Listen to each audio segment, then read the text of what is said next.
Welcome learners. In today's video lecture, we will be resuming to explore the rural retail businesses in India. In previous lecture, we have majorly covered manufacturer strategies and adaptation of 4 Ps in rural market. Now, we will learn about the rural retail business, manufacturer, retailer interaction and partnerships, challenges and opportunities. Let's focus to the retail side of the equation and explore rural retail businesses. Structure and evolution. Unlike urban India, where modern supermarkets and e-commerce are rapidly expanding, rural retail is still predominantly characterized by traditional formats and informal channels. This undistributed backbone of rural retail is the Kirana store, also known as mom and pop shops. There are an estimated 11 to 12 million such outlets across India, accounting for a pitch 90% of total retail sales. In a village context, a kirana is typically a small one-room shop, often simply a counter in the owner's home, stocking essentially daily needs like grains, oil, snacks, toiletries and tobacco. What makes kirana so vital? Kirana retailers possesses intimate knowledge of their customers and crucially often provide them with informal credit. This allows families, particularly those reliant on agriculture, to purchase necessities on a monthly bill, settling dues after the harvest or when a day pay arrives. This informal financing is indispensable in rural economies and is a feature that larger, formal retailers find difficult to replicate. Beyond commerce, kirana shops often function as community hubs, places where locals gather and share information. As rural consumption diversifies, many kiranas are adapting by facilitating digital payments, offering mobile recharges, and stocking a broader range of products. While some kirana proprietors are beginning to use computerized inventory system or B2B platforms for more efficient procurement, the core model of personalized service and deep-seated trust remains paramount in rural India. Beyond fixed location kiranas, rural consumers also rely heavily on weekly markets and mobile vendors. Periodic marketplaces known as weekly hats or village markets are a centuries old tradition. These open air markets spring up in various locations on designated days of the week with roaming vendors selling a wide array of goods from fresh fruits and vegetables to spices, clothing and tools. For many interior areas, huts are also essential for accessing a broader range of commodities. Manufacturers are well aware of their importance and often ensure their products are available through dealers and wholesalers present at these markets. Then there are mobile vendors. These could be individuals on bicycles selling items like ice cream or basic household goods, or even small vans that deliver FMCG products to hamlets too small to sustain a permanent shop. These mobile merchants effectively bring the store to consumers' doorsteps, significantly expanding product reach, especially in barely populated or remote regions. Companies sometimes support these vendors by providing branded cards or promotional merchandise to boost last mile sales. These informal transaction points are critical for meeting the needs for communities that cannot support a full-time retail establishment. Newer forms of retail, often inspired by local community organizations, are also emerging. This includes SHG based and cooperative retail models. Self-help groups (SHGs), which are firstly microfinance networks of rural women, have increasingly become involved in both distribution and retail. We have mentioned Hindustan Unilever's Project Shakti, where SHG women were transformed into direct-to-home distributors and micro-retailers.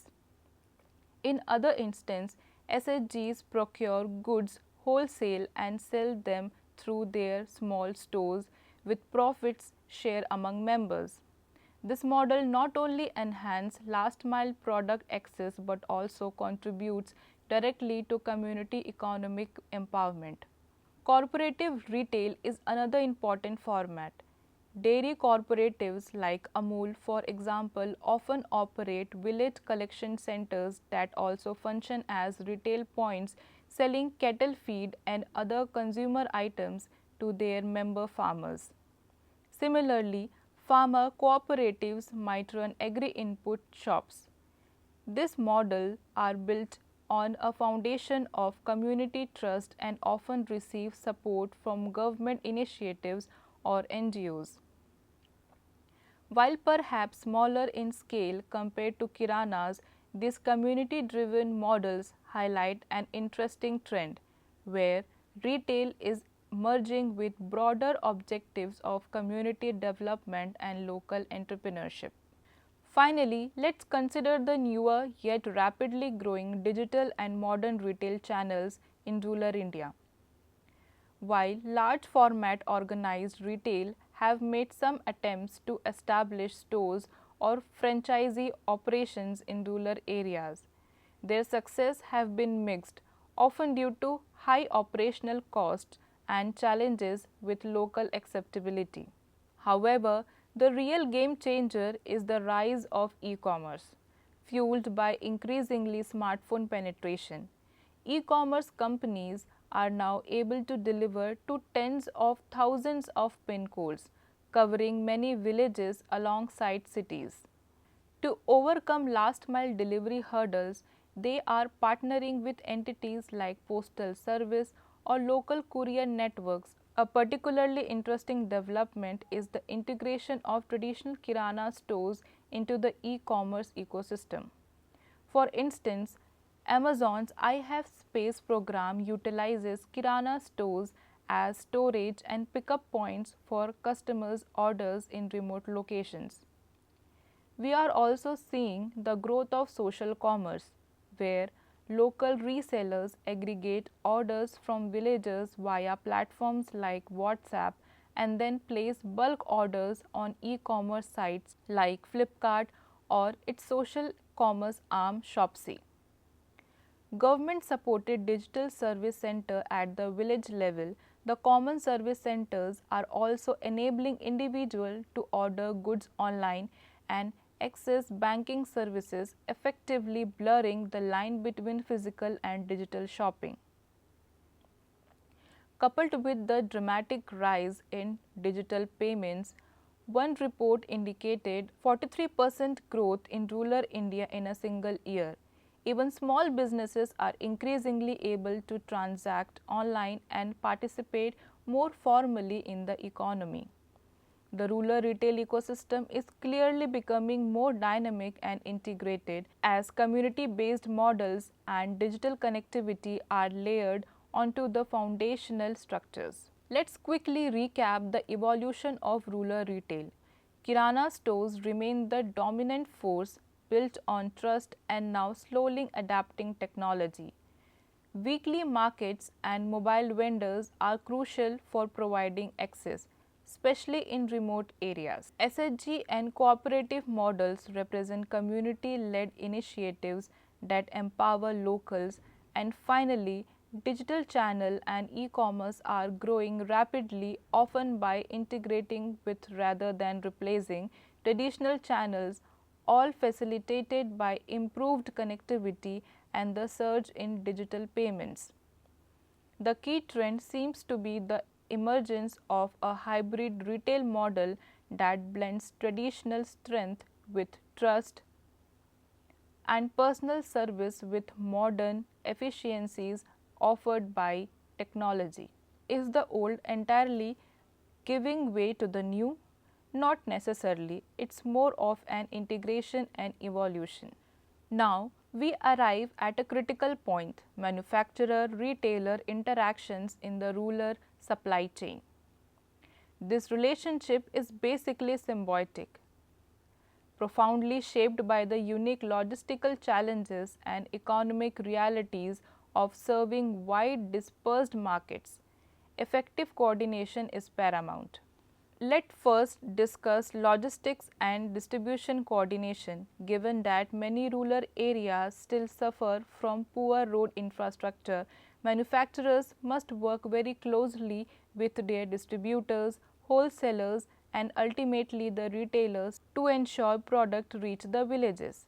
A common approach is the three-tier distribution structure, from the company to the regional distributor, then to local wholesalers, and finally to the village retailers. This chain demands constant communication and cooperation.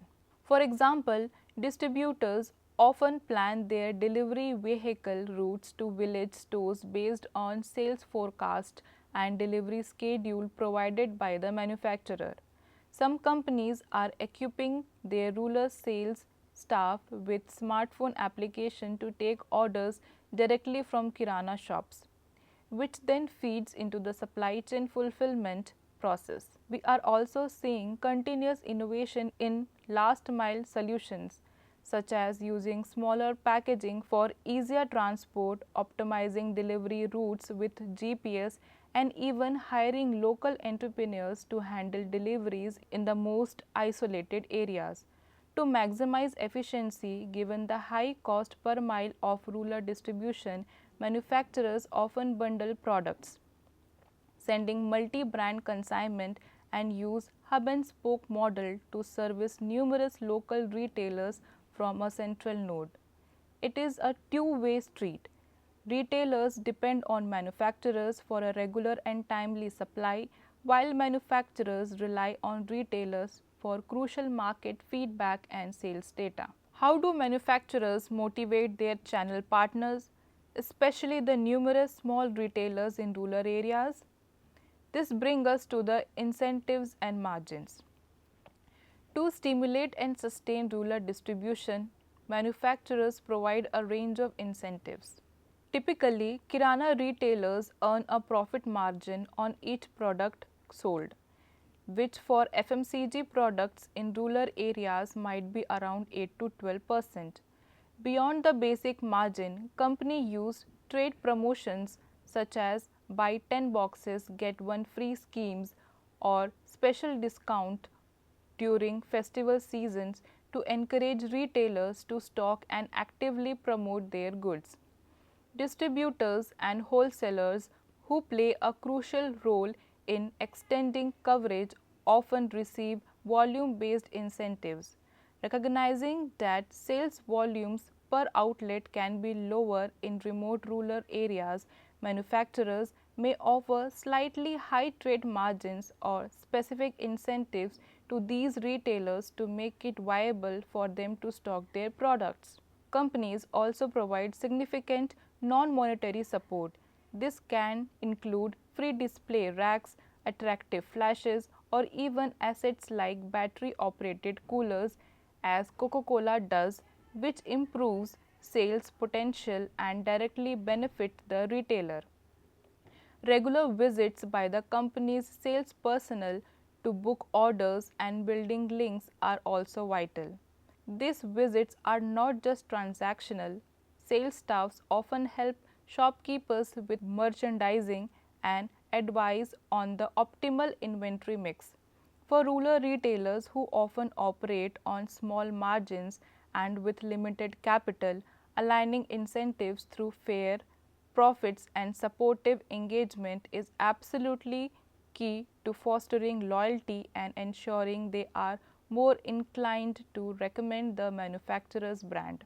One of the significant challenges in the rural supply chain is demand forecasting and ensuring stock availability. Accurately measuring rural demand is greatly more difficult than in urban markets.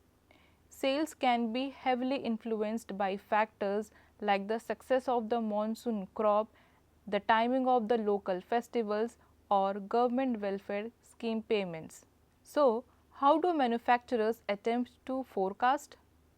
They often use a combination of macro indicators like agricultural price estimates and rural income trends, along with crucial micro-level feedback from retailers regarding local purchasing patterns and competitor activities. For instance, a shop manufacturer might consult village merchants about the shifting preferences between luxury versus economic soaps. Before launching new products widely, they might conduct pilot tests in a few communities to measure demand. A persistent issue is the frequent lack of real-time sales data from the multitude of small retail points. This means companies often ship goods based on the predicted demand rather than actual retail depletion, which can sometimes lead to stockouts of popular items or conversely overstocking. To mitigate this, manufacturers typically maintain a buffer stock with their rural distributors who can then quickly refill stores as needed. They also often streamline their product mixture for rural markets, focusing on the top selling SKUs to simplify forecasting and stocking. More recently, as digital connectivity improves, some corporations have started providing rural distributors with basic sales monitoring tools to enable more data driven forecasting. Ultimately, matching supply with the often variable and localized rural demand require a blend of experience, local insight, and considerable adaptability. From the retailer's perspective, ensuring stock availability and the right range of products is critical for customer satisfaction. However, rural shopkeepers often face constraints such as limited shelf space, inadequate storage facilities, especially for perishable goods in hot climates, and sometimes irregular refilling from distributors. Manufacturers play a role in helping retailers manage these challenges. They often provide advice on SKU simplification and merchandising. For example, a beverage company might advise a kirana store to stock 200 ml and 500 ml drink size, which sell faster in villages rather than larger bottle that might move too slowly. They provide point of sale materials like posters and brand boards to help retailers showcase and promote product effectively within their limited space. Recognizing that goods destined for rural markets may undergo rough handling during transit and face a lack of temperature control, corporations often use stronger, most robust packaging. This helps prevent damage and ensure that retailers receive merchandise in a sellable condition.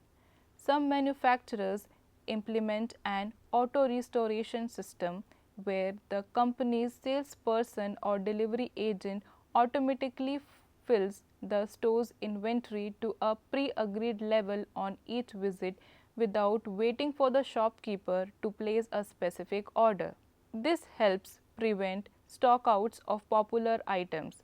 Furthermore, the establishment of rural wholesale cash and carry hub, some run by enterprises themselves, other by third parties, allow retailers to procure a wide range of product from a single point, further boosting stock availability and variety on their shelves. A defining characteristic of the rural retail environment is its reliance on credit cycle and unique financial dynamics. The entire ecosystem often runs on credit. As we have noted, kirana stores frequently sell goods to their customers on credit, with settlements happening perhaps weekly or monthly. This in turn means that retailers may not always have sufficient ready cash to pay distributors upfront for new merchandise until they receive payment from their own customers. Understanding the reality, many manufacturers build financing consideration into their channel agreements. It's common for distributor to offer retail a credit period, perhaps 7 to 14 days, to pay for the goods supplied. Manufacturers in turn may provide credit to their wholesalers. Such systems help reduce cash flow pressures at each level of the chain. However, this system is not without risk. A poor crop season or a local economic downturn can lead to default rippling through the chain. To manage credit risk, companies might restrict credit on very high value product or rely local sales teams assessment of the retailer's reputation and reliability. Increasingly, some large companies are partnering with banks or fintech startup to offer inventory finance, essentially a small loan extended to retailers to purchase stock, which they repay after selling the goods. These newer methods help formalize the lending cycle and free up working capital for rural shopkeepers. However, long-standing manufacturers, retailers, partnerships often depend heavily on informal understanding around credit, making mutual trust absolutely crucial. Manufacturers also try to align their promotional campaigns with rural cash cycles, for instance, by offering significant discounts during the harvest season when farmers have more cash on hand, thereby helping retailers sell products quickly and clear their dues. Managing credit cycles effectively and providing appropriate financial supports are thus integral to manufacturer retailer interaction in India's often low cash rural economy. To summarize the partnership between manufacturers and retailers, logistics demand coordinated efforts for efficient last mile delivery. Incentives, including margins and various support mechanisms, are used to motivate channel partners. Managing demand and stock involves cooperative forecasting and smart inventory practices. And credit cycles are a fundamental financial dynamic that requires careful management in their trust-based ecosystem. The core dynamic is clearly a symbiotic relationship that one thrives on trust, open communication, and mutual support. Can one succeed without the other in the complex market? It's a clear partnership. Despite the immense potential, the rural manufacturer retailer ecosystem is full of challenges. Let's examine some of the key hurdles. First, infrastructure gaps remain significant. Poor road connectivity, unreliable electricity supply, and limited cold chain facilities make logistics difficult and expensive. Reaching that last mile in many villages still demands extraordinary effort and often constrains the range of products that can be effectively sold. Second, rural demand is highly fragmented across thousands of small villages. This means manufacturers struggle with high distribution costs to serve low density populations, and maintaining consistent product availability across so many dispersed outlets is a continuous logistical puzzle. Third, the vast cultural and linguistic diversity means that one size fits all marketing campaigns are doomed to fail. Understanding local consumer behavior is resource intensive, and a strategy that works in one region might be ineffective in another due to differing cultural perceptions. Fourth, there is the challenge of limited retailer capacity. Many rural shopkeepers operate with low capital and may have limited formal education. They can be unsure to stock new or expensive products, and their inventory management practices are often elementary. The prevalent practice of extending credit to customers can also strain their cash flows, limiting their ability to invest in expanding their business or adopting new technologies. Fifth, communication and media reach can be problematic.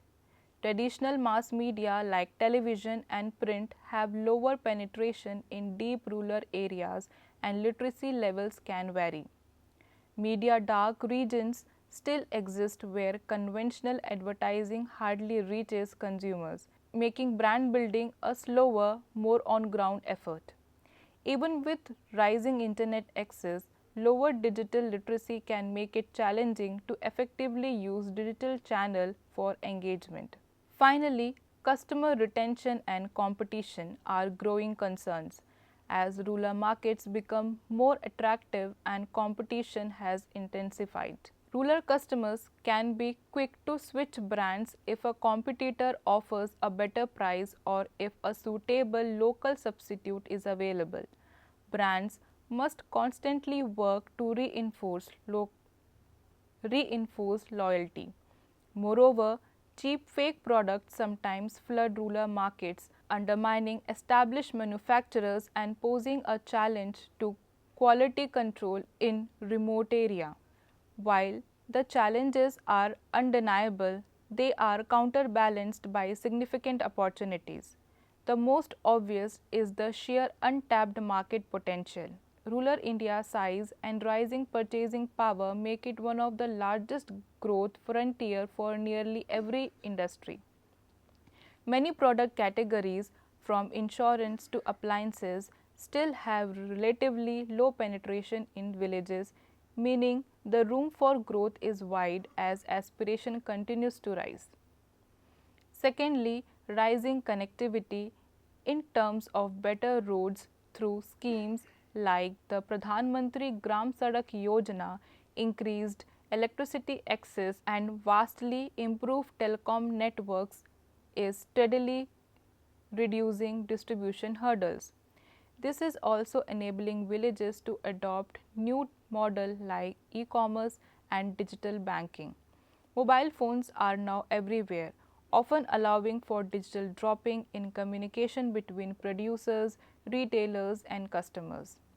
Third, the specific challenges of the rural market are induced by innovation and localization that can become a competitive advantage.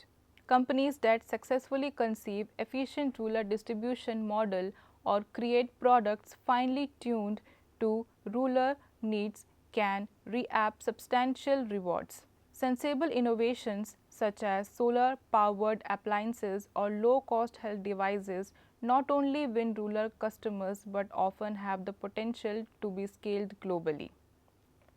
Fourth, there is a tremendous opportunity in empowering ecosystem partners.